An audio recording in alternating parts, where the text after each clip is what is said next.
উফ, কি হয়েছে? এটা কি? এইটা আবার কি? গিফট? কার জন্য?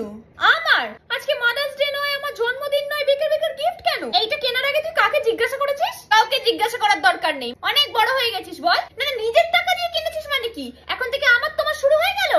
এইরকম ছেলে মেয়েরাই না বাবা মাকে আর দেখবে না। ছোটবেলায় আমরা 1 টাকা করে পেতাম টিফিন খাওয়ার জন্য, আর এখনের ছেলে মেয়েরা হাজার হাজার টাকা জলের মতো নষ্ট করে দেয়। আরে নতুন ফোনের কি দরকার ছিল? আমার পুরনো ফোনটায় কি হয়েছে? একদিকটা একটু কালো হয়ে গেছে, আমি দেখতে পাই, আর করলেই আমি দেখতে পাই। 6-7 হাজার টাকা তো নিয়েছে বল এটা। হ্যাঁ 16,000? এটা আমার লাগবে না, দেখ আমি এখনো কিছু কাটিনি, চল এটাকে ফেরত দিয়ে আসি। নেবে না মানে?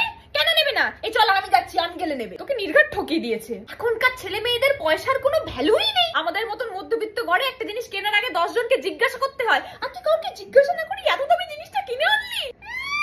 বড় হয়ে গেছে, এখন নিজের বিছানায় গোছাতে পারে না, জামা কাপড়ই কাচতে পারে না, ও নাকি বড় হয়ে গেছে। শুদ্ধ পয়সা নষ্ট।